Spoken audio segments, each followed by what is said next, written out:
Chicago in late October was a city between seasons. The air carried both the damp heaviness of river fog and the brittle bite of oncoming winter. River North, with its crowded bars and pulsing neon, was still warm with bodies, voices, and the faint smell of fried food carried on the wind.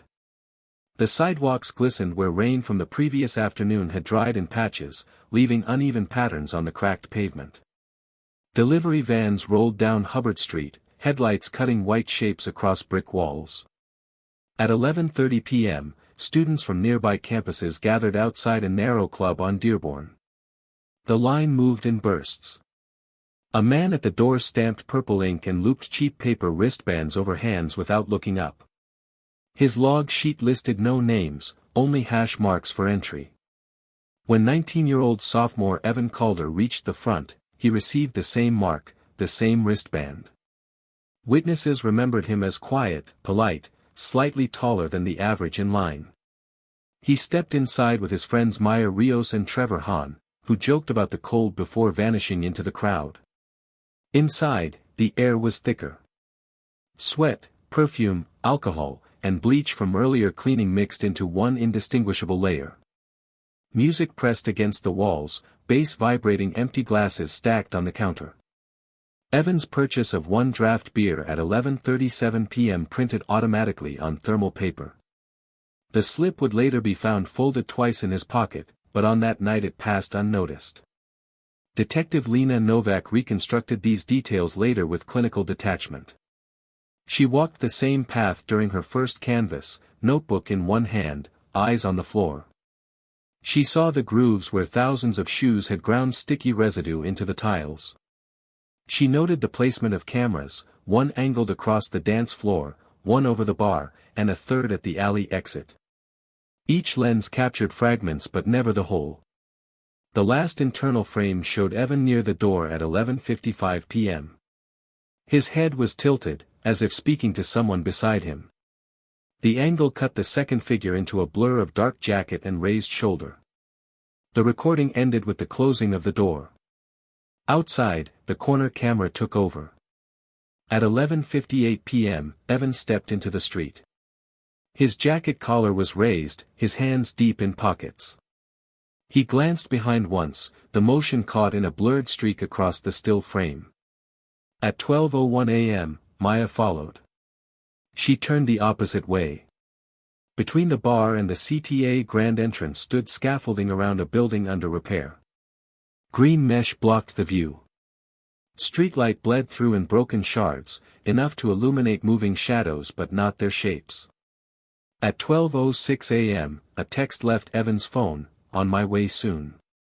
It was sent to his sister Naomi, who was at home studying. She saved the message but thought little of it. She expected him to appear by morning. Trevor's account diverged. He told police he left earlier, taking a northbound bus. He remembered fumbling with coins, hearing the driver call the time, but could not place it exactly. His statement was recorded and transcribed. Each uncertain pause was underlined. By 8 a.m., when Evan had not returned to his Wicker Park apartment, his mother Ruth began calling his phone. She folded his spare blanket in the hall closet, waiting for him to text that he had overslept. At 9:12 a.m., she contacted the precinct. Detective Novak's first walkthrough began less than an hour later. She entered the club in daylight, when the music was gone and cleaning crews moved chairs. The doorman from the previous night, Victor Dalka, leaned against a wall smoking. She asked for his log. He pointed to a clipboard with marks in black pen, then stubbed out the cigarette without answering questions. She noted his boots, size broad, caked with pale mud at the heel. She wrote the detail down, no commentary. The bar's trash had not yet been collected. Novak cut open a bag with a scalpel. Inside were glass fragments, lemon wedges, paper slips. She separated them by glove, placing receipts in a plastic pouch. Among them lay Evan's folded slip, timestamped 11:37 p.m., one draft beer, $4.25 in coins. The alley smelled of damp plaster. A delivery truck idled nearby. Novak crouched, running a gloved finger along the concrete. A faint smear, dark gray with oil residue, clung to her fingertip. She sealed it in a vial, marked "Trace, alley floor." Overhead, scaffolding cloth rattled in the wind, obscuring the sightline to the CTA entrance. Phone records filled the next gap. At 12:15 a.m., Maya's cell registered an incoming call from an unfamiliar number, lasting 19 seconds, no words exchanged. At 12:18 a.m., another attempt reached voicemail. Maya told Novak she ignored it, assuming it was spam. But the tower log placed the caller in Lower Wacker at that exact time. Novak logged the first anchors. Purple paper wristband with stamp, fibers collected by swab. Thermal receipt folded twice, photographed under oblique light. CCTV still frame showing Evan's left hand at hip. Cell tower dump spanning 12 a.m. to 1 a.m., mapped to grid. Smear of oily residue from alley floor. Each item entered evidence under chain custody, sealed, and logged. When she reviewed the footage again, Novak slowed the final frames. Evan's face blurred in motion, but his gaze was fixed toward the scaffolding. His shadow stretched forward, distorted across pavement. At 12:01 a.m., the frame captured only the edge of his jacket disappearing. At 12:03 a.m., a delivery van blocked the angle. By 12:05 a.m., the street was empty. The timeline ended there. Later that night, Novak returned alone. The city continued around her, buses rumbling, voices echoing off brick, a siren fading toward the river. She stood at the same corner, hand against the scaffolding steel pole. The cloth swayed above, hiding what had happened. On her desk, the last printed still frame waited. Evan's head turned, eyes blurred yet aligned with the blocked stairwell. His paper wristband lay on the evidence tray, the purple stamp still wet where sweat had softened the fibers. The camera had caught nothing beyond that. The case file was opened, labeled 9M. It began with absence and ended with ink. The Wicker Park apartment stood on a narrow street lined with cracked sidewalks and brick facades darkened by decades of smoke and weather.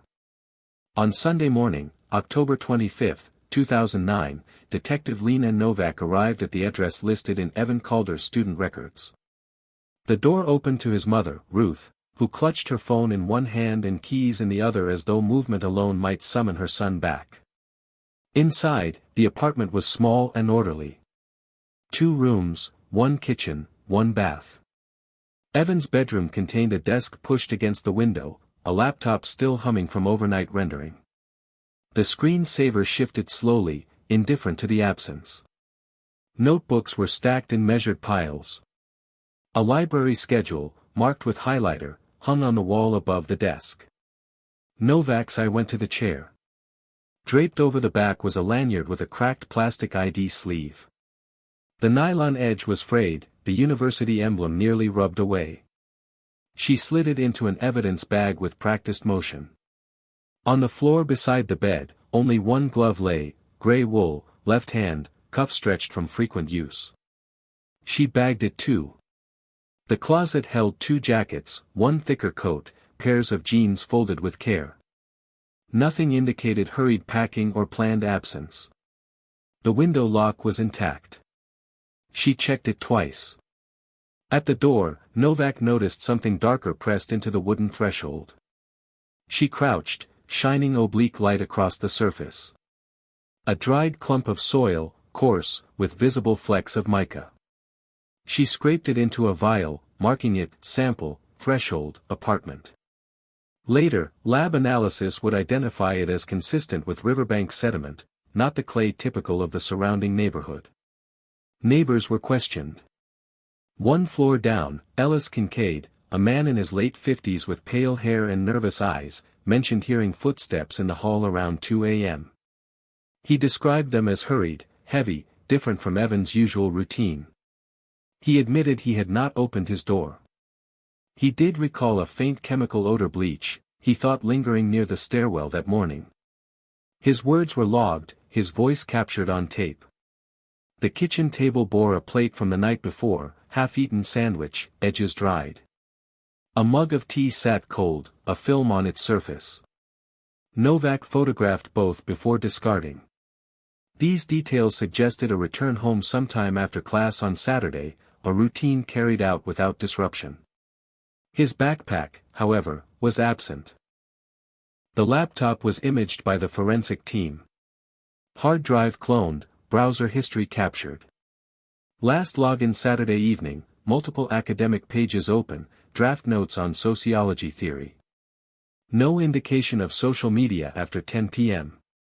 Novak signed the chain of custody form herself. Fiber collection was performed on the apartment's entry mat. A vacuum nozzle with disposable filter pulled lint and dust. Later analysis would isolate a strand of black synthetic fabric not matching Evan's clothing. Ruth hovered as Novak worked, asking each time if these steps meant he was alive. Novak answered with silence. Evidence was procedure, not reassurance. By afternoon, the evidence list from the apartment included university lanyard with frayed edges. Single left glove, gray wool, cuff stretched. Soil sample from threshold with mica flecks. Vacuum filter with stray black fiber. Laptop hard drive image and log. Chain numbers were assigned. Bags sealed, marked with time and initials. Outside, rain began again, thin and steady. Novak paused under the awning, flipping her notes. The sound of water in the gutter reminded her of the smear from the alley, oil mixed with damp grit. 2 samples, collected 12 hours apart, both hinting at river adjacency. When she returned inside for one last sweep, her eyes caught the clock on the wall above the kitchen sink. Its hands were frozen at 2 p.m. Ruth said the battery had died weeks ago. Novak wrote the detail anyway. Static objects often anchored timelines more than living testimony. She left the apartment at 5 p.m. Ruth stood in the doorway, one hand on the frame, the other holding the folded blanket again. Novak did not speak. The investigation would move forward, but the silence inside that small apartment pressed against her like an unseen weight. The hallway smelled faintly of bleach. Ellis's door stayed closed. The stairwell light flickered twice, then held steady. Novak's notes ended with a single line underlined twice. Single glove. Threshold soil. Bleach odor reported. On her desk later, the gray wool glove lay sealed in plastic, its cuff stretched like an open mouth. Detective Lena Novak shifted her focus to the city's arteries, the transit system that stitched together neighborhoods and scattered witnesses. Evan Calder's last known intention was simple: catch the CTA Red Line and ride north toward Wacker Park. A task repeated by thousands each night. Yet between the bar door and the turnstiles, his presence dissolved. The first point was the UPass log. Each student card carried a magnetic strip. Records showed Evan's card scanned at 12:09 a.m. at Grand Station. That timestamp fixed him inside the system, but the next entry never appeared. No exit, no transfer, no error log. He had entered the station but had not emerged. Novak stood on the platform where the scanner recorded his card. The air was sharp with metal and ozone, trains pushing stale wine through tunnels. She studied the grainy camera overhead. Footage showed 3 figures descending, 2 in dark coats, 1 in lighter fabric trailing slightly behind. The trailing figure's build matched Evan's description, but resolution blurred faces into indistinct shadows. At 12:11 a.m., a southbound train entered, doors opened, passengers boarded. No clear image confirmed Evan stepped on. Another camera, this one near the stairwell down to Lower Wacker, caught a flicker of movement, a figure turning away from the platform, carrying something in hand. The angle was poor, obstructed by a concrete pillar, but Novak froze the frame. The object looked like cloth, perhaps a glove, dangling. To cross-check, she requested traffic camera footage from Wabash and Illinois. At 12:14 a.m., headlights illuminated a lone pedestrian crossing mid-block. The stride length estimated at 6 feet. Evans' file listed him at 5'11". The approximation fit. Maya Rios added another layer. She insisted in her statement that Evan left the bar ahead of her, heading toward the train. She remembered seeing the back of his jacket slip past scaffolding, then vanish. At 12:15 a.m., her phone log recorded an incoming call from a number not stored in her contacts. It lasted 19 seconds, silence on both ends. She pressed the phone to her ear, confused, before hanging up. The call originated from Lower Wacker, 1 block from the station. Novak mapped the tower pings. Between 12 and 2 a.m., Evans' phone showed 4 hits, Hubbard Street, Grand Station, Lower Wacker, and then silence. A narrow corridor of minutes connected each. She laid out the forensic anchors. UPass log entry at 12:09 a.m., no subsequent exit recorded. CCTV still of 3 figures descending, Evan trailing. Traffic camera capture of pedestrian at 12:14 a.m., stride length measured. Cell tower ping sequence forming corridor. Maya's incoming call log from unknown Lower Wacker number. The basement of the station carried echoes of water and machinery. Novak followed maintenance tunnels, guided by staff. Stains on the concrete floor formed overlapping arcs where puddles had dried. She crouched, pressing tape lifts to the ground. On one, fibers adhered, a pale gray filament with synthetic sheen. The sound of trains above masked every step. Novak considered how easily movement here could vanish under noise. Trevor Hahn's timeline weakened under scrutiny. He swore he had left the bar around 11:45 p.m. His bus receipt showed 12:22 a.m. Asked to reconcile, he faltered, saying he misremembered, that the night blurred. Novak wrote his hesitation in capital letters. She spent hours reconstructing paths. Evans' phone texted Naomi at 12:06 a.m., placing him near Hubbard. His UPass logged 3 minutes later at Grand. By 12:14 a.m., he was potentially above ground near Wabash. Then, silence. The gap was small but absolute. The evidence board formed a triangle, bar, station, Lower Wacker. Inside that triangle, Evan was last seen. Novak ended the day with the still frame enlarged, a blurred figure holding cloth. No face, no clarity, only a shadow against concrete. It was printed and pinned alone. A lone glove shape dangled in mid-air, frozen by grain. The call came from the harbor unit at 7 a.m. on October 27. A man fishing off the pier near Lake Shore Drive had snagged more than line. His hook tore through canvas, pulling up the strap of a dark backpack wedged beneath rocks at the river's edge. Water drained from it in sluggish trickles, the smell of algae clinging to fabric. The fisherman set it aside and phoned the number on a weathered sticker posted nearby. By mid-morning, Detective Lena Novak stood over the object as technicians photographed it from every angle. The pack was black nylon, seams frayed, surface streaked with pale residue. Novak lifted it with gloved hands. Weight shifted inside with a muted slosh. A tag stitched into the lining read Evan Calder. Inside, soaked notebooks swelled like sponges. The cover of one bore Evan's handwriting, Sociology 202. Pages blurred, ink bleeding into vague shapes, but impressions remained. In a side pocket, technicians found a deli receipt timestamped 12:41 a.m. It listed 1 coffee, 1 sandwich, total $3.70. The corner curled but ink was crisp. Another pocket contained keys on a brass ring, 2 apartment keys, 1 library key. The brass was spotted, the grooves sharp. At the bottom lay a steel watch with cracked crystal. Its hands had stopped at 1:26 a.m., moisture trapped beneath. A faint rainbow film coated the dial. Novak catalogued each item. Evidence tags marked. Black nylon backpack, exterior residue sampled. Notebook, swollen, pages imaged and dried. Deli receipt, 12:41 a.m., thermal paper. Brass keys, 3 total, corrosion noted. Steel wristwatch, stopped at 1:26 a.m. The residue on the fabric smelled faintly chemical. A chlorine note, diluted but present, clung to straps. Swabs were taken for later testing. The Calders arrived that afternoon to identify the belongings. Ruth's hands shook as she pressed the notebook to her chest before releasing it back into its bag. Naomi recognized the brass library key immediately. She had borrowed it once to return a book after hours.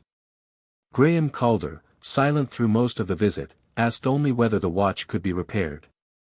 Novak did not answer. The deli receipt offered a new axis.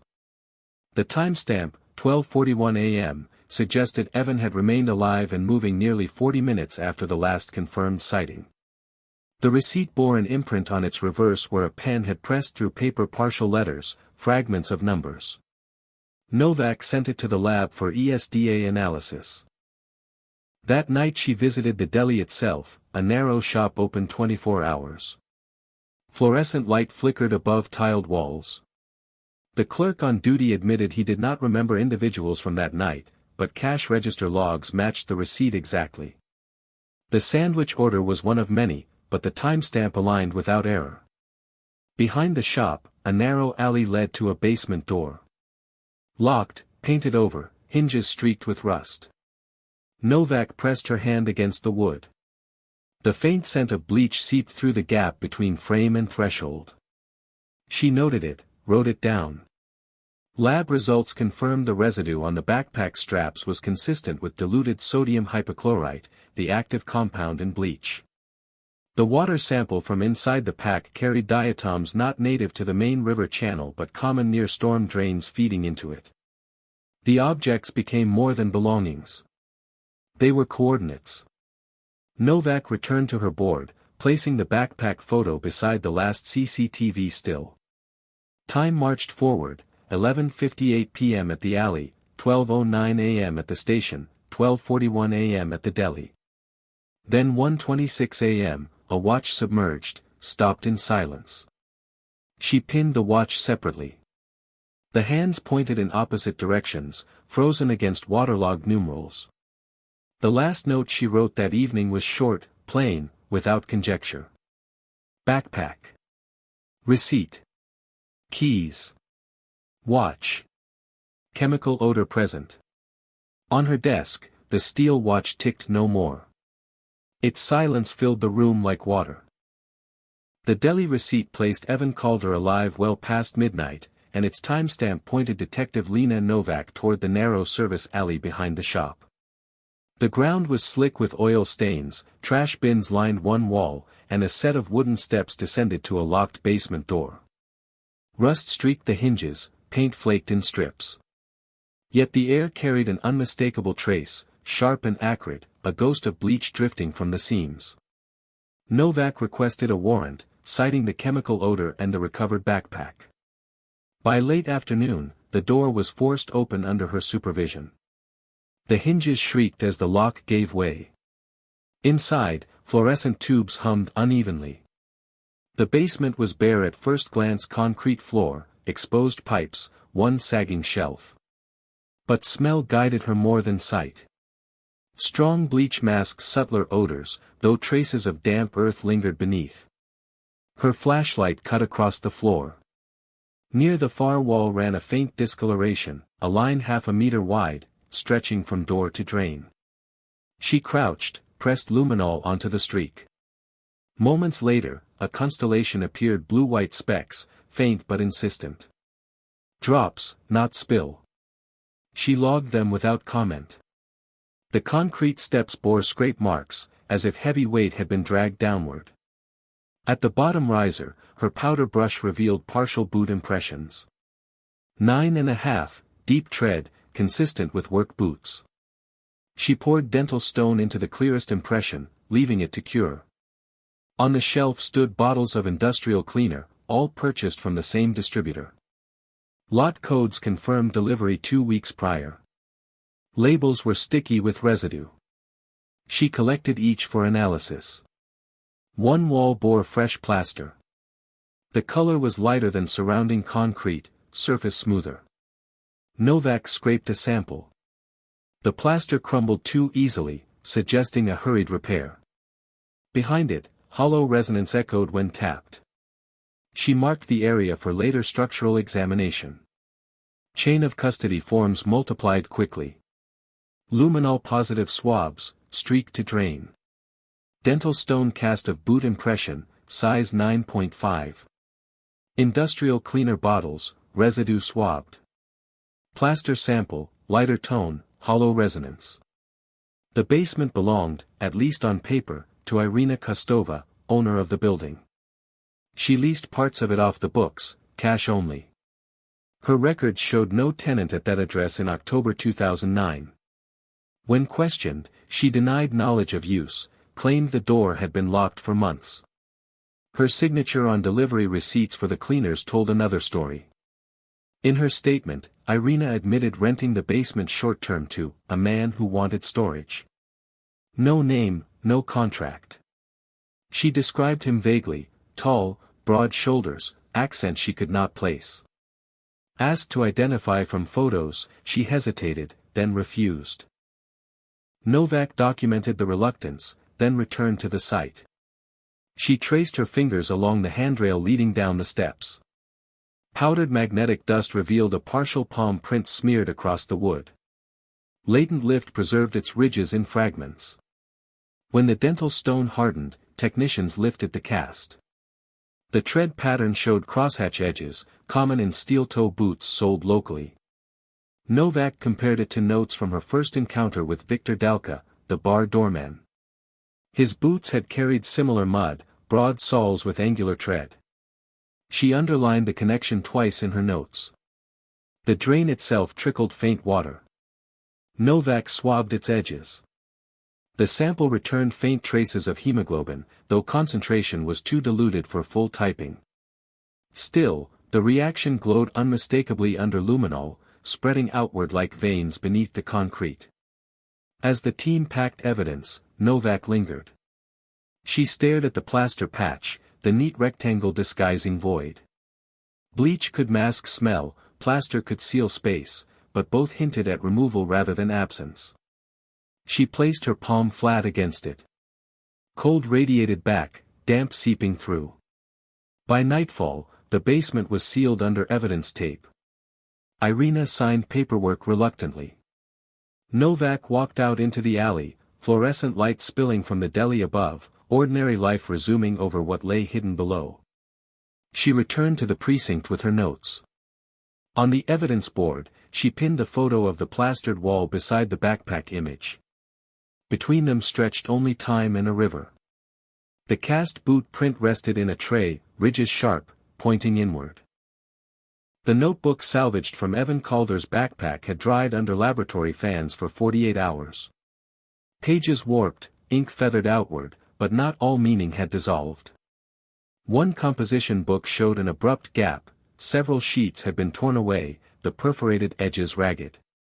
Forensic technicians placed the remaining pages under ESDA electrostatic detection apparatus hoping to capture the impressions left by a pen pressing through paper. Lines emerged slowly, ghosted against mylar film. At the top of one page, a crude sketch outlined blocks and arrows, resembling a street map of River North. A short staircase was marked with a note: short stairs, no guard. Nearby, a triangle symbol repeated twice, one darker from heavier pressure. Below, faint words appeared: call. Purple stamp wash. Letters incomplete, strokes broken, yet unmistakable in shape.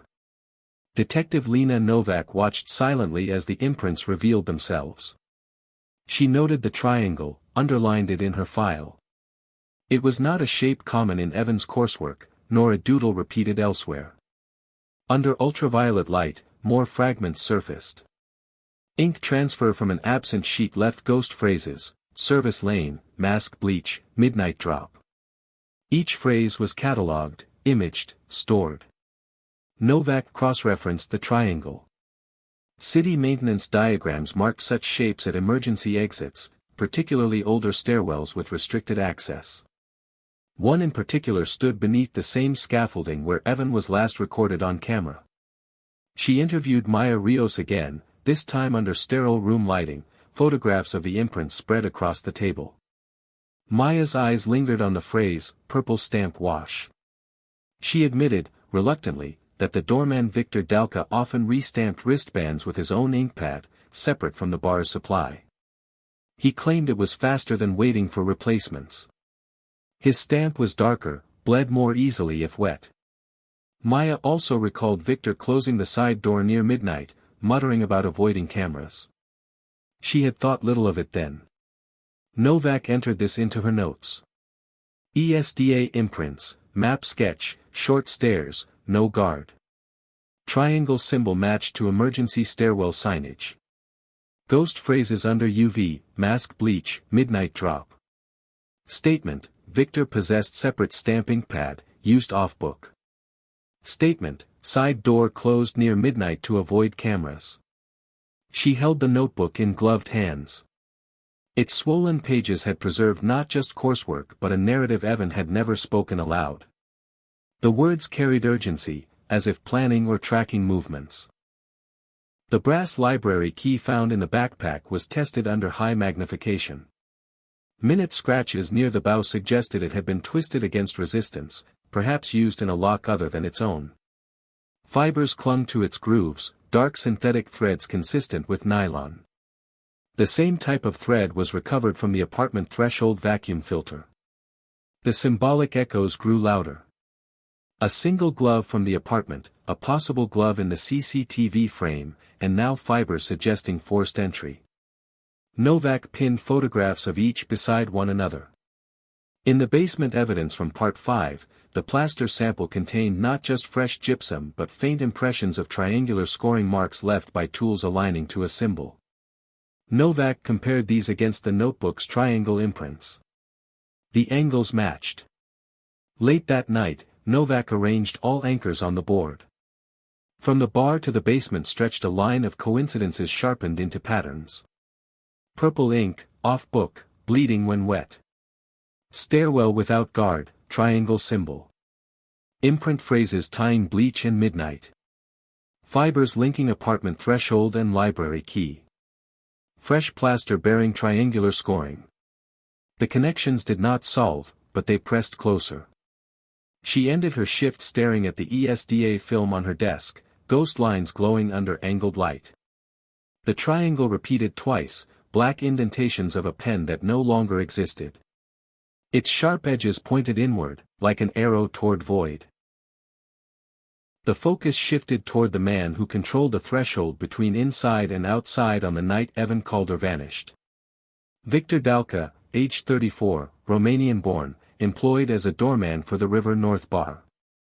His file revealed prior arrests, disorderly conduct, aggravated battery, dismissed charges, no convictions.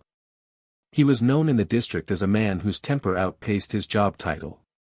Detective Lena Novak arranged an interview. Victor arrived in scuffed boots, shoulders squared, jaw set. His answers came short, clipped, punctuated by shrugs. Yes, he had been on duty that night. Yes, he remembered stamping hundreds of wrists. No, he did not remember Evan Calder specifically. He claimed he left his post at 12:09 a.m. to smoke. Logs confirmed his absence, his initials scrawled beside the note, "Step out." On the table, Novak placed a photograph of the purple wristband recovered from Evan's friends. She asked if he recognized the stamp. Victor leaned back, lips thin. "Standard ink," he said. Novak slid forward a second photo, a swab of the ink pad seized from his apartment. The pigment spectra matched the wristband sample precisely. His silence stretched. Forensic anchors deepened. Mud collected from Victor's boots during that interview revealed quartz and feldspar ratios identical to the sediment scraped from the deli basement threshold. X-ray diffraction confirmed the pattern. The tread matched, two crosshatch edges consistent with the cast lifted from the basement stairs. Mira Lasko, Victor's former girlfriend, provided more context.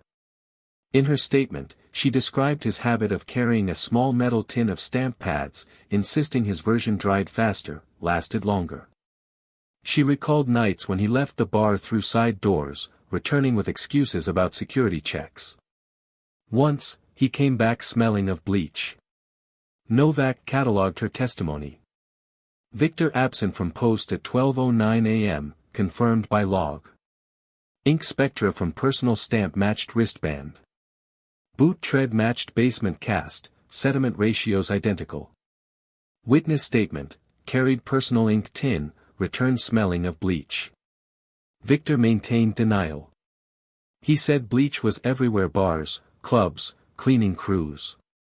He said boots were common, thousands sold each year. He said the tin was for convenience, not secrecy. His words carried the practiced cadence of someone who had repeated them before. Still, inconsistencies widened.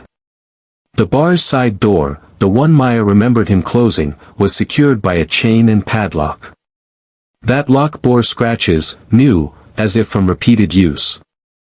Tool mark analysis revealed patterns matching keys Victor carried. Photographs of those marks were placed beside the ESDA triangle sketches on Novak's board. The predator motif sharpened. A man who stood nightly at thresholds, controlling entry and exit, holding ink and keys, operating in shadows where cameras failed. Novak drove to the bar late one night, parking across the street. She watched Victor in his element, stamping wrists, scanning faces. His posture was rigid, eyes darting, attention more calculating than casual. He belonged to the door, neither inside nor outside, a figure built for liminality. She thought of the fibers, the plaster, the bleach streaks. Each pointed back toward him, yet none closed the gap. Proof assembled but never locked. The evidence board filled another corner: Victor's boots, Victor's inkpad, Victor's log entry at 12:09 a.m. At its center, a photograph of his hand pressing a stamp onto paper during a police demonstration, ink spreading dark and uneven. The mark blurred outward like a spreading bruise. The unknown number that rang Maya's phone at 12:15 a.m. did not belong to a friend, a student, or a spam bank. It traced to a prepaid handset registered without a name and loaded with minutes in cash at a convenience store south of the river. The carrier record showed sporadic use around Lower Wacker over the previous 3 weeks, most calls under 30 seconds, most originating from the same cluster of underground roadways. One subscriber device surfaced again and again in the same cell sector, a late-model handset paired by Bluetooth to an aftermarket GPS dongle installed in an older sedan. Detective Lena Novak requested the dongle's cloud history by subpoena. The data, begrudgingly produced, showed ping intervals at 15 minutes. On October 25, between midnight and 2 a.m., the device logged 3 positions: near the Grand Station access ramp, then a pause under Columbus, then a brief stop by a river service lane. The pattern did not describe a loop for a normal fare. It traced a triangle that overlapped Novak's board. The handset's usage led to a name through a separate route, a livery note posted on a bulletin board behind a diner counter. The paper offered late rides, cash preferred, with a number torn into tabs at the bottom. The name scrawled at the top O&B matched a rumor among service workers about an unlicensed driver who worked Lower Wacker when cabs thinned. A clerk remembered him as quiet, carrying a stack of index cards bound with a rubber band. Novak found him 3 days later leaning against a Mercury Grand Marquis parked in shadow beneath a viaduct. The car's paint was dull, its rear bumper scuffed white. A pine tree air freshener swung from the mirror, masking and failing to mask a blend of damp upholstery and chemical bite. He handed over a driver's license bearing the name Owen Blay. He did not ask many questions. He held a cigarette without lighting it. She asked about the phone. He shrugged, said he changed numbers often because of prank calls. She asked where he was at 12:18 a.m. He said under the river, taking a couple north. He said he did not remember faces. He said his notes could not help because he wrote only distance and cash. The notes helped anyway. On an index card, written in tight block letters, October 25 appeared with a line beneath, 2 miles, cash, Wacker ramp. The time column showed a series of crude marks at roughly 10-minute spacing. One mark was darker, pressed hard enough to shadow the card below it. ESDA on the next card in the stack later revealed a partial phrase, mid by rail, where the pressure had carried through. Forensic anchors consolidated. Carrier records linking the 12:15 a.m. call to a prepaid handset paired to the Mercury's GPS dongle. Aftermarket GPS pings forming a triangle, Grand Access, Columbus Underpass, River Service Lane. Index card log reading, 2 miles, cache, Wacker ramp, pressure transfer reading, mid by rail. Vehicle interior vacuum lifts from floor mats, trunk liner, and rear seat seams. Crime lab protocols moved quickly. A technician vacuumed the Mercury's thick rubber mats with a filtered nozzle, sealing each filter separately. Under stereo microscope, fibers emerged, gray wool strands with staple-length patterns consistent with mitten-grade yarn, and fine black synthetic filaments consistent with nylon backpack straps. The gray fibers displayed detergent residues carrying chloride ions higher than control samples. The black filaments showed surface scuffing like abrasion from repeated friction. Swabs from the trunk's carpet returned faint positive reactions for free chlorine, measured in trace amounts. The odor that first greeted Novak, a swimming pool note without water, had a chemical anchor. In the spare tire well, moisture pooled in a ring where the rubber seal had cracked. The water's diatoms matched species clusters common to storm drains feeding the nearby river rather than open channel samples. Blay watched the sampling without comment. He stood with hands in pockets, shoulders slightly forward, as if bracing against a wind that did not blow. Novak photographed the rear seat seam where foam met fabric. A short gray thread protruded, snagged and broken. She bagged it. On the lip of the trunk, shallow scrape marks crossed the paint in arcs, as if a heavy object had slid inward at an angle and then been pulled again. Measurements of the arcs suggested repeated contact at a height matching the lip of the trunk. She looked for receipts, but Blay kept none. He kept cash folded into a rubber-banded stack in the center console. When asked how much he made that night, he said he did not count. When asked whether he remembered a young man with a purple wristband, he said most wristbands were blue, then corrected himself to say he did not look. The board expanded. Novak sketched the triangle formed by the GPS pings and pinned it beside the deli receipt timestamp, the watch's stopped hands, the basement's luminol. Each anchor added weight without granting certainty. She compared the gray fibers from the Mercury to the left-hand glove retrieved from the apartment. Microscopy showed near-identical yarn twist and dye distribution. A control set drawn from mass-market gloves narrowed the match class but did not reach individualization.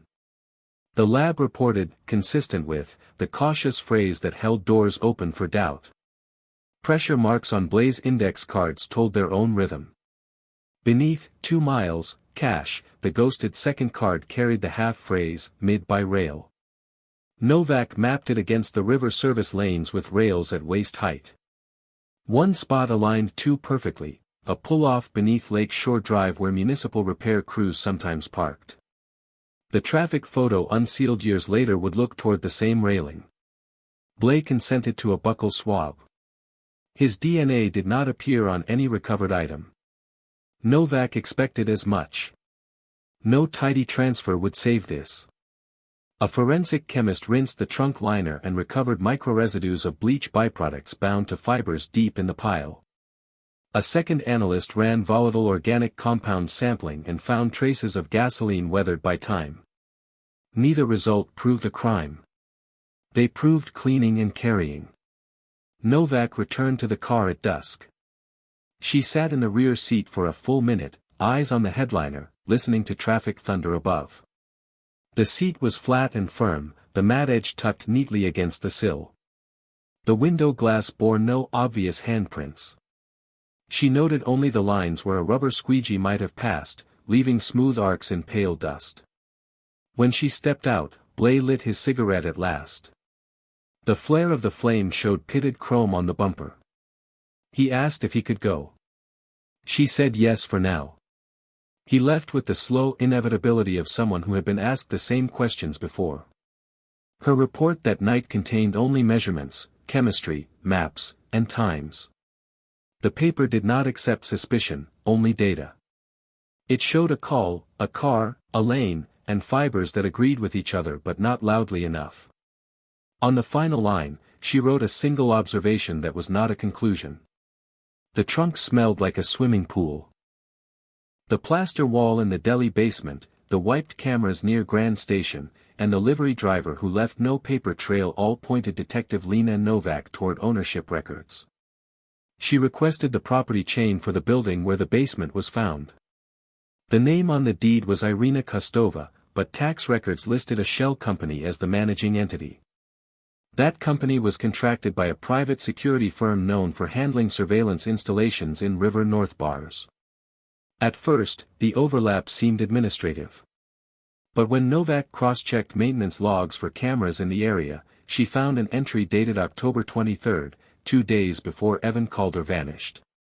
The log stated, "Unit malfunction, replace DVR." The technician listed on the form was Ellis Kincaid, the same neighbor from Evan's apartment building who had reported footsteps in the hall. She brought Ellis into an interview room. Under pale fluorescent light, his hands trembled.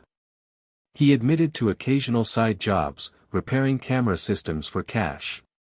He claimed he replaced the DVR in the bar's side entrance because the unit showed static. He swore he returned the old device to the client, received his payment, and thought nothing more. Novak pressed. Did he view the footage before replacing? He hesitated, said the images glitched, scrambled lines, not usable. Why had he been called specifically? He shrugged, muttered something about connections. His words carried the cadence of someone repeating instructions. Forensic analysis of the replacement DVR revealed manufacturing dates consistent with late September. Metadata on the system log showed a reset at 11:45 p.m. October 24, during Victor Dalka's shift. The timing narrowed further. The old DVR was never recovered. The coincidence tightened. Ellis lived one floor beneath Evan, claimed to hear bleach in his stairwell, and days earlier had been contracted to erase or replace a camera that might have recorded Evan's last movements. Novak's report listed anchors. Property ownership chain linking Irina to shell company, contracted by private security firm. Maintenance log October 23, DVR replacement by Ellis Kincaid. Metadata reset on replacement unit 11:45 p.m. October 24. Missing original DVR, unaccounted. Witness statement, Ellis admitted side jobs, cash payment. Irina was questioned again. She insisted she rented the basement space legitimately, paid for upgrades, and did not know who recommended Ellis. When shown the delivery receipts for cleaning chemicals, she signed again without protest. Her eyes flickered only when asked about Victor. She said he helped around the property sometimes. Novak pinned Irina's signature beneath Victor's ink stamp on the board. Between them stretched Ellis's maintenance log. A triangle of complicity formed. Chain of custody reports noted further anomalies. The basement plaster sample contained embedded fibers of camera cable insulation, cut bluntly. The ends were fresh, not aged. The cut matched cable stock used by the same private firm. When technicians traced financials, they found cash withdrawals from Irina's accounts in increments of $200, always 2 days before recorded disappearances in the district from 2007 to 2009. The pattern was stark, though not proof. Novak visited the building once more. The evidence tape still sealed the basement door. The alley smelled of fried food and bleach in uneasy mixture. On the step sat a scrap of paper, windblown, half-soaked by rain.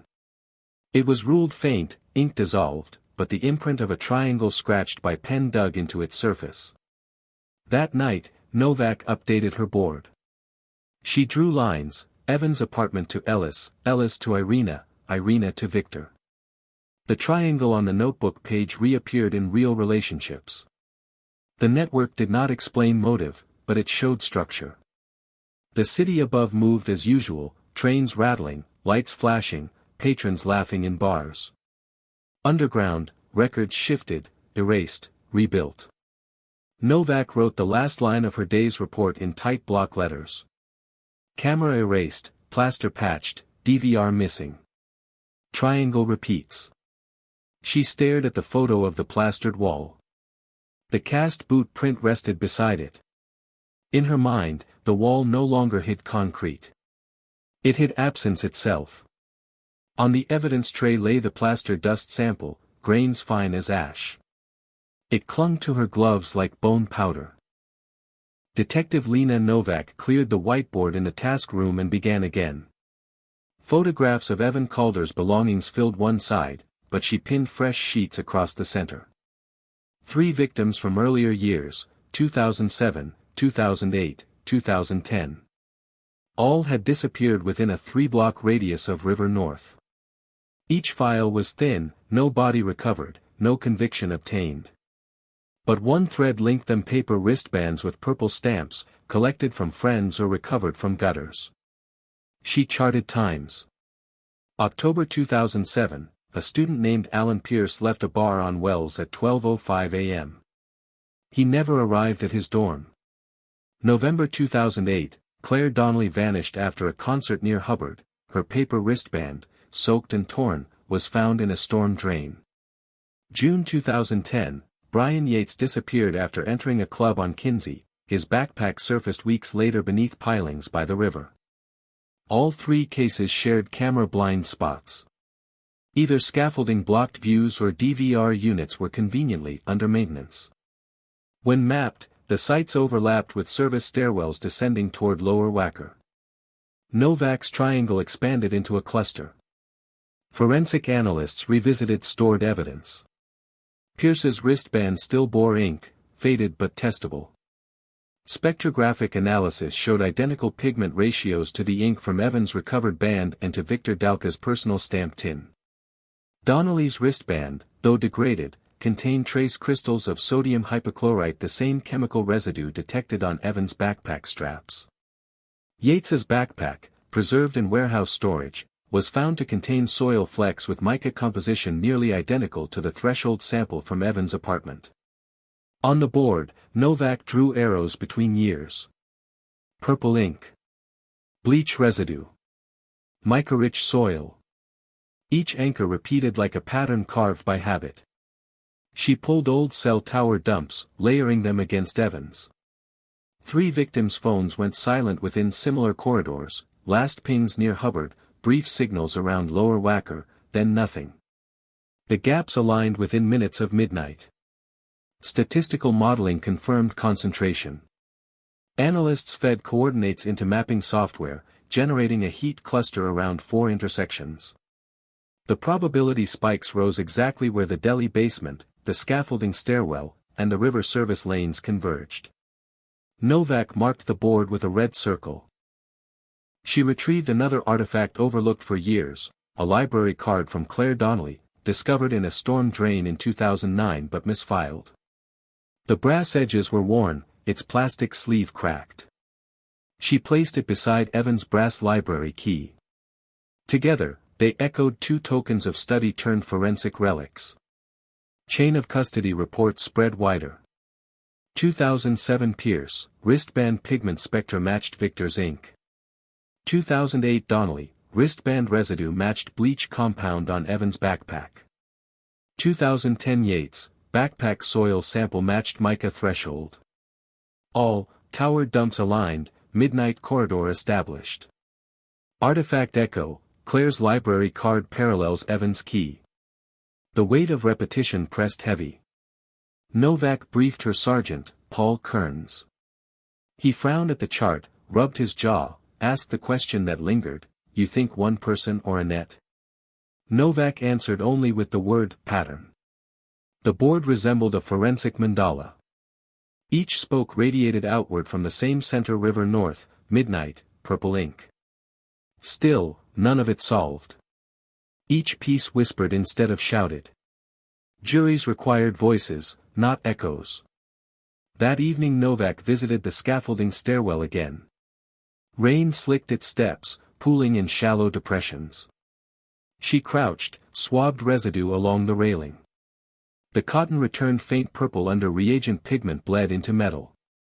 Above ground, laughter from bars spilled into the street. Below, silence pressed. On her desk later, Novak fixed photographs of 4 wristbands in sequence, from 2007 to 2009. Their purple stamps blurred at edges, fibers frayed, but alignment was uncanny. She wrote her final line before closing the file drawer. Patterns repeat when predators are patient. On the board, the red circle glowed under lamplight like an unblinking eye. In spring 2016, the state brought Victor Dalka to trial not for Evan Calder, but for an assault on another student outside a different River North bar. The charge was assault with intent to cause bodily harm.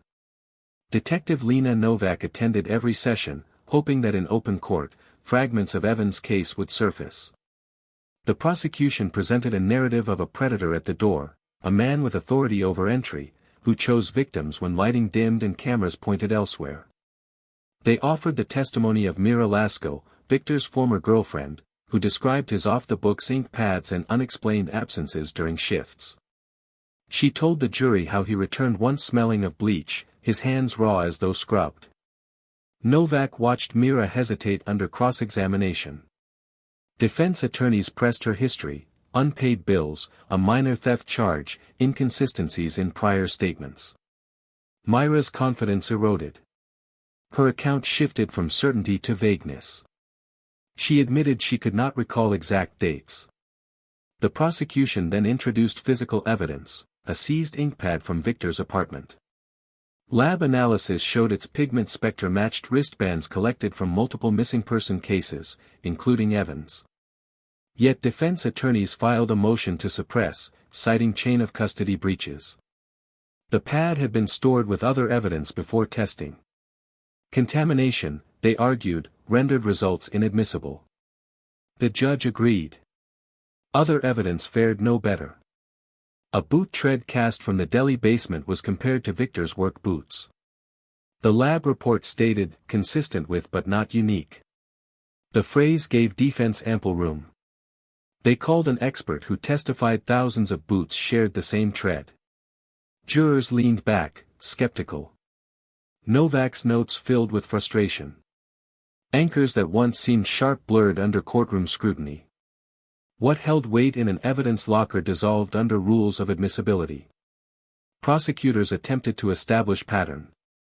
They cited the cluster of disappearances, the repeated use of purple ink. But the judge restricted their scope, ruling prior cases irrelevant without direct linkage. The jury would hear only about the single assault. Mira folded further. 2 days into testimony, she admitted receiving anonymous calls warning her not to appear. She broke down on the stand, retracting her claim about bleach smell. Defense seized the moment, painting her as unreliable, motivated by resentment. The trial unraveled.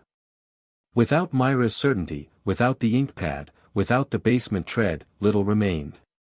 The jury deliberated less than 5 hours. Verdict, not guilty. Victor walked free, his expression unreadable, his stride steady as he left the courthouse. Cameras flashed, reporters shouted questions. He did not answer. Novak stood on the courthouse steps, folder under her arm, eyes on the man vanishing into the crowd. Every forensic echo she had pinned the ink, the plaster, the fibers remained in her files but outside the reach of law. Her report from that week was thin. It listed only: Trial of Victor Dalka, Spring 2016. Suppression of inkpad evidence, chain of custody violation. Boot tread ruled non-unique. Witness Mira Lasko recanted under duress. Verdict, acquittal, charges dismissed. The board back at the precinct stayed intact. The photographs did not vanish with the verdict. The plastered wall still stared, the gray glove still lay in its bag, the watch still read 1:26 a.m. But the sound of the gavel had silenced the one chance at formal resolution. In her private notes, Novak wrote one sentence, underlined twice. The door remained closed. The ink on the page bled slightly, a stain refusing to dry. By autumn 2021, 12 years had passed. The city had built new towers above River North. Bars changed names, scaffolding came down, sidewalks repaved. Yet the file labeled 9M still sat in storage, its edges softened from use. Detective Lena Novak, older now, reopened it one last time after a sealed request returned from the Transportation Authority. A traffic photograph, misfiled and classified for a decade, showed a stretch of river under Lake Shore Drive at 1:03 a.m. October 25, 2009. The long exposure blur captured headlights on wet pavement. Near the guardrail, a figure leaned forward, arm extended. In the pale arc of light, something small and woolen dangled.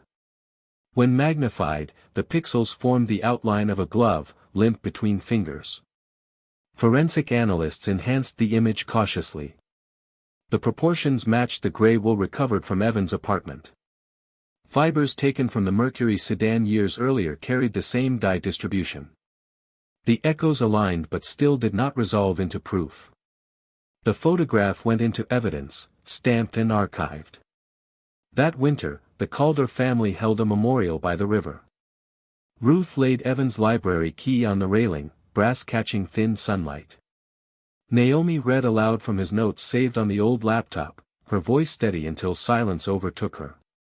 Graham remained quiet, hands in pockets, eyes on the water. Novak attended at a distance. She had closed the file administratively but not in her mind. The evidence board had long been cleared, yet she carried certain images still, plaster patched over void, a stamp pressed into paper, a watch stopped in darkness.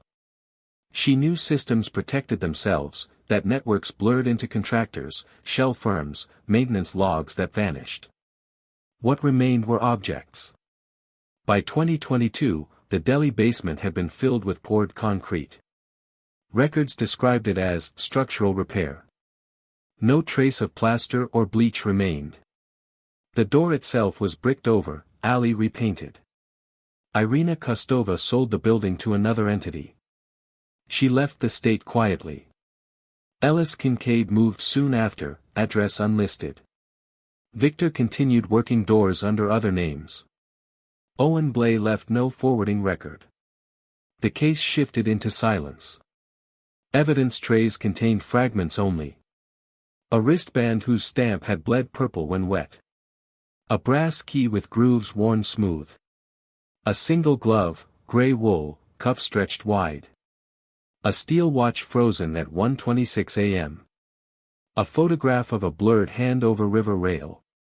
Novak filed her final summary. She wrote in the same cold style as the first page, no conclusions offered, only coordinates and times. She ended with the phrase, subject missing, presumed deceased. Her pen left a groove in the paper. In the precinct evidence room, the glove remained in plastic. Its outline pressed against the bag, fibers splayed as though reaching outward. The last image Novak carried was not of suspects or trials. It was of that glove, held up in frozen grain on a traffic still, a hand opening above black water. The city moved forward, neon flashing, music spilling from doors, wristbands still handed out without care. But the glove remained.